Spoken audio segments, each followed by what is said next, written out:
Hello again. You said we could talk about relative and absolute performance. Is this a good time? Sure. Let's discuss these methods. To put it simply, absolute returns deal primarily with the return of the portfolio, while relative involves a comparison of the portfolio's return with its benchmark. Okay, that's pretty simple. So why would one use one approach rather than the other? Well, first, you don't have to choose. Many individuals look at both. They may want to view their absolute return to start with, perhaps to see if they hit a particular target that the investor had in mind, and then look at performance on a relative basis. But let's contrast the approaches further. Relative is probably the most common approach to reporting performance. When done by an asset manager who has discretion over its clients' accounts, this method can tell us how the manager did in comparison to the benchmark. It is important that the benchmark is appropriate. What do you mean by that? Well, that the benchmark aligns with the strategy of the portfolio. I recall several years ago when a mutual fund company advertised the performance of several of its funds relative to the S&P 500. Several of these funds were global, and even the domestic ones invested in sectors for which the S&P 500 isn't representative. What was wrong with that? Well, while it might be informative to learn how the funds did relative to the S&P 500 index, it doesn't tell us how they performed overall.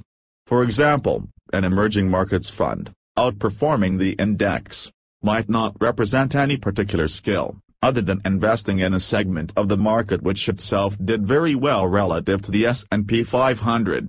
Okay, I get it. But is it ever okay to show an index like the S&P 500, even if it doesn't match up to the portfolio's strategy? Yes. Many investors are interested to see how their portfolios do relative to major indexes, like the S&P 500. But it's important for the client to understand what is being represented by the numbers. They're really for information purposes only. They don't represent skill, because the manager isn't managing against the S&P 500. Okay.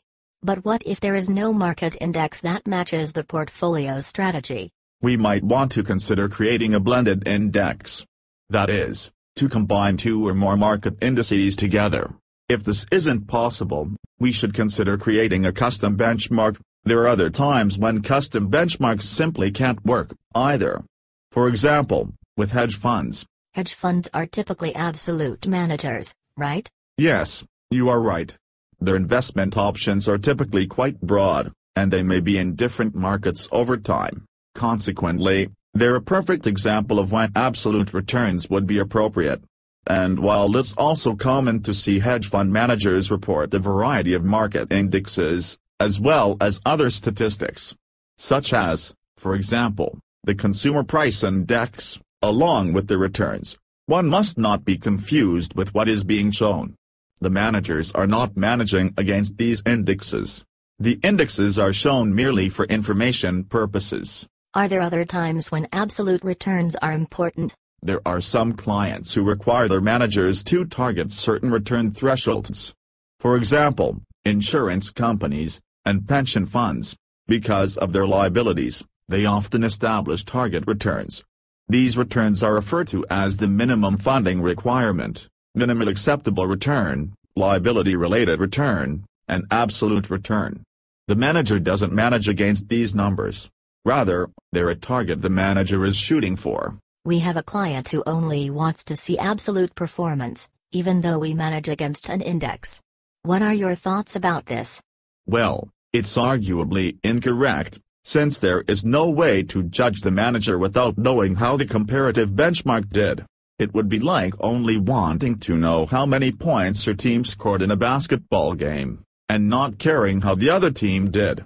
Thank you. This has been quite informative. You're very welcome.